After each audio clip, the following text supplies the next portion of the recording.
Welcome to the story. Don't forget to like, subscribe, and support me.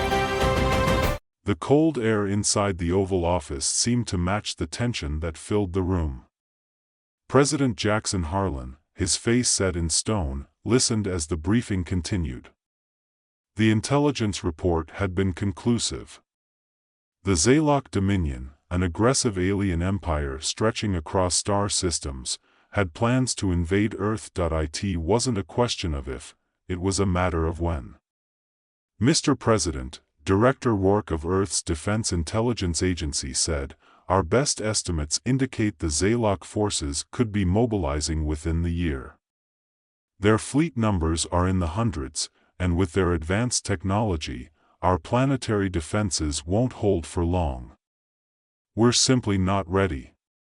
The words hung in the air, a grim weight pressing down on everyone present. Earth had been caught flat-footed, and time was running out. Jackson Harlan stood silently, absorbing the reality. His mind whirred as he considered the limited options. War was coming, and there was little Earth could do to stop it, unless they gained the upper hand, somehow.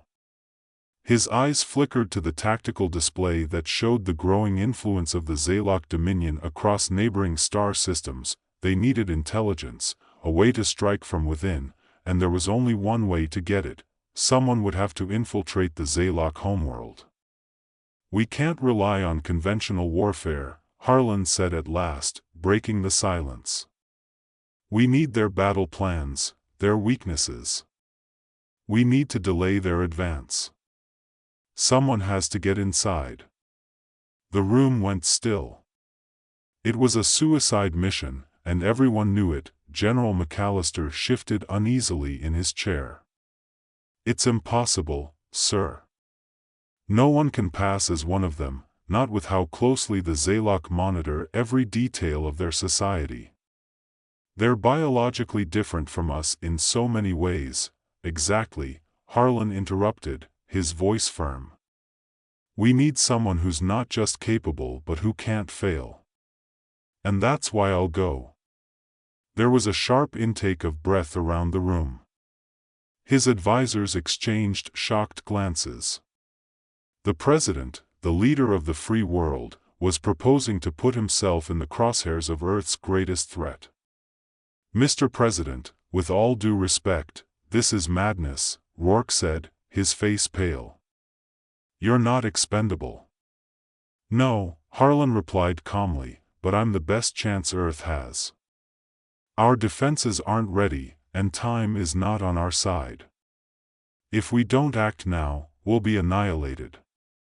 We need someone who understands the stakes, someone with the skills to survive. I know the risks, and I'm willing to take them." For a long moment, no one spoke. They all knew Harlan had served in the military before his presidency. He wasn't just a leader, he was a soldier, one with an impeccable record. But this was different. This was alien territory. An impossible mission. Finally, McAllister nodded slowly. "If anyone can do it, it's you, sir." Harlan exhaled. "Good. Let's get started." The decision was made, and within hours, Harlan was whisked away from the public eye. His appearances as president would be covered by a decoy, and in secret, the real Jackson Harlan began the process of transformation. The next few weeks were a blur of intensive training, body modifications, and grueling preparation. Using nanotechnology, Earth's most advanced scientists altered his physical appearance until he was indistinguishable from the Zaylock, a tall, humanoid race with bone ridges across their foreheads, silvery skin, and eyes that glowed faintly in the dark. The change wasn't just cosmetic. Harlan's internal organs were modified to withstand Zaylock environmental conditions, and his neural pathways were enhanced to process their complex language. The pain was excruciating. Every bone reshaping, every sinew rethreading, felt like fire ripping through his body. But Harlan endured, gritting his teeth through the agony, because he knew this was the only way. Along with the physical transformation came the mental one. For hours on end, he was drilled in Zayloc history, customs, and language. Every detail mattered. A wrong word, a misplaced gesture, and his cover would be blown. The Zayloc were meticulous in their monitoring of outsiders, and the Void Watchers, their elite intelligence unit, were ruthless in rooting out spies. By the end of the third week, Jackson Harlan was gone. In his place stood Karos Ra, a nondescript functionary of the Zayloc Dominion's military intelligence. His mission: infiltrate, collect vital data, and return before the Zayloc could launch their invasion. On the day of his departure, Harlan, now Karos, stood before the mirror one last time. His face, once familiar, was now foreign. The cold, silvered skin reflected no trace of the man who had once led Earth. He was someone else now. A tool. A weapon. "Good luck, Mr. President," Rourke said as they prepared to send him off. Harlan didn't answer. There was no more room for sentiment. The man who had been Jackson Harlan needed to disappear. What remained was the mission. The shuttle that carried him to the Zayloc Dominion's outer territories flew silently through the void. Under a series of false identities and forged documents, Karos Ra passed unnoticed through several layers of security. Each checkpoint brought a fresh wave of tension, but his training held firm. By the time he reached the Zayloc capital, Harlan had fully become his new persona. The capital itself was a vast, sprawling city of towering spires and bioengineered structures that pulsed with energy. Harlan had never seen anything like it. Despite the technological advancements on Earth, this alien metropolis was far beyond anything humans had created. The sheer scale of it made him feel small, insignificant, a single speck in a city of millions, but he couldn't afford to be overwhelmed. He had a job to do. In his new role as a low-ranking functionary in the Military Intelligence Division, Karos had access to the inner workings of the Zayloc war machine. It was a delicate balance. One wrong move and everything could come crashing down. Yet, he navigated the system, slowly piecing together the information he needed. Each day brought him closer to the heart of the Zayloc's invasion plans. He learned of their war preparations, the deployment of their fleets, the weaknesses in their supply chains. All of it was carefully recorded and transmitted back to Earth through encrypted channels, giving his people the advantage they needed. But the longer Harlan stayed, the more dangerous it became. The Void Watchers were always watching, always listening. A single slip, and he would be exposed. There were close calls, moments when he feared his cover might be blown, but somehow, he managed to keep his identity hidden. Time was running out. The Zayloc were growing closer to launching their attack on Earth, and Harlan had gathered the key intelligence to thwart them. It was time to leave. Then came the unexpected point. One evening, as he sat in the darkened apartment that served as his temporary home, he overheard whispers of a coup within the Zayloc leadership. A faction of the military was plotting to overthrow the ruling council, and if successful, it could delay the invasion by months, maybe even years. The opportunity was too good to pass up. Harlan knew it was risky, but if he could sow further chaos, Earth would have the time it needed to strengthen its defenses. He began working behind the scenes, feeding false information to key players in the coup, deepening the mistrust and widening the rift within the Zayloc ranks. It worked. The day the coup erupted, chaos spread through the capital. Communication lines were severed, and the military fell into disarray. The invasion plans were shelved as the Zayloc leaders fought for control of their own empire. Harlan had bought Earth precious time, but now, as the city burned with the fires of internal conflict, he realized there was no way out. The Zayloc were on high alert, and with every passing hour, the walls were closing in. If he tried to leave now, he would be caught.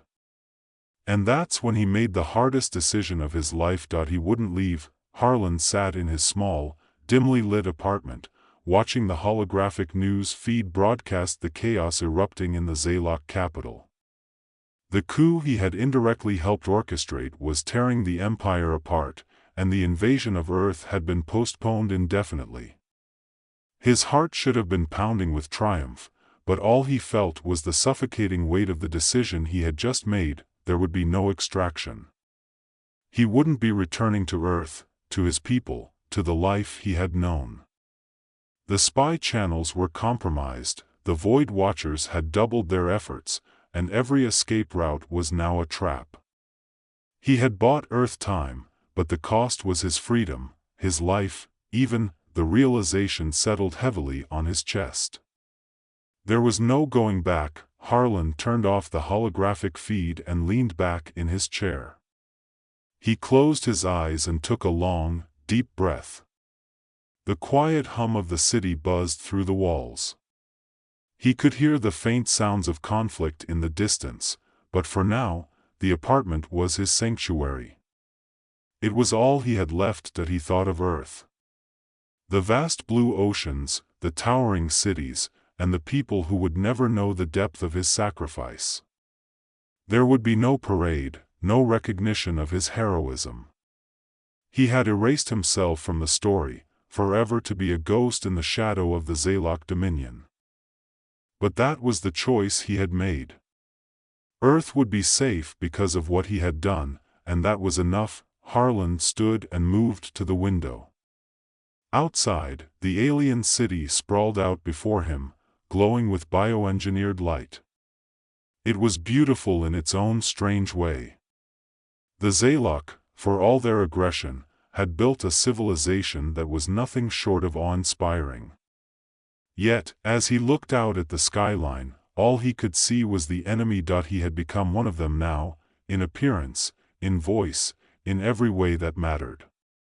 But in his heart, he would always be human. His loyalty to Earth, to the people he had sworn to protect, would never falter. For the next few days, Harlan continued to play his role as Karos Ra, the lowly functionary in the Zaylock Intelligence Division. The coup had thrown the entire military structure into disarray, and everyone was scrambling to restore order. It gave him the perfect cover to stay hidden, to blend into the chaos, but he knew it wouldn't last. The Void Watchers were still hunting for the elusive spy, and it was only a matter of time before they got too close. Harlan began laying down new roots, securing his position within the Zaylock government. He carefully cultivated relationships with key figures who had survived the coup, ensuring that he would remain valuable, untouchable. It was a delicate balancing act. One wrong move and everything would unravel. But he had no choice. This was his life now. Weeks turned into months, and the invasion of Earth faded further into the background. The Zaylock leadership, now fractured and weakened, had turned their attention inward, focusing on rebuilding their empire. Harlan watched from the shadows, always vigilant, always ready to act if the need arose. He had become a master of survival, navigating the treacherous waters of Zaylock politics while continuing his mission to protect Earth. His transmissions to the hidden spy networks on Earth had long since stopped, but his eyes and ears remained sharp. He kept tabs on the military movements, the shifting allegiances, the whispers of war that still lingered on the edges of conversation, and through it all, he remained alone. Harlan had known isolation before, during his military training, during the long hours in the Situation Room as president, but this was different. This was permanent. He would never return to the life he had once known, never feel the warmth of home, never see the faces of the people he loved. It was a sacrifice he had willingly made, but the loneliness gnawed at him all the same. One evening, as he sat in his apartment, a message came through on his secure terminal. It was brief, coded, but unmistakable. The Zaylock Dominion was once again considering an offensive against Earth. Harlan felt his heart sink. Despite the internal strife, despite the delays and setbacks, the Zalok had not forgotten their ambition. Earth was still their target, and they would not stop until the planet was under their control. He knew what had to be done. He had to act again, to disrupt their plans from within, to buy Earth more time. For days, Harlan meticulously gathered information, identifying key figures in the new Zalok leadership who were pushing for the invasion. He manipulated conversations, planted doubts, and orchestrated subtle power plays that would delay the decision for as long as possible. It was dangerous work, and every moment was fraught with the risk of discovery.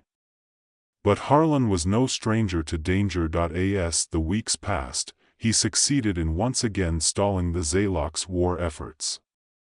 The invasion was postponed, indefinitely this time, or so he hoped. But Harlan knew better than to trust in temporary victories. The Zalok would regroup, and when they did, they would come for Earth with a vengeance. Still, for now, he had done enough. Earth was safe, at least for the foreseeable future. The years passed in a blur of covert operations, secret dealings, and quiet sabotage. Harlan remained ever vigilant, ever watchful. The name Jackson Harlan had long since faded from memory, even his own. He was Caro's Raw now, and this was his life. The Void Watchers never found the spy they had been hunting for so many years. Harlan had covered his tracks too well. He had become a ghost, a phantom who existed only in the cracks of Zalok society. And as the Zalok Dominion turned its attention to other conquests, the threat to Earth gradually diminished. But Harlan never stopped watching. He knew that the Zalok could strike at any time, and he would be ready when they did. As he grew older, the weight of his choices pressed down on him. His body, once strong and resilient, had begun to show the wear and tear of years spent living a lie.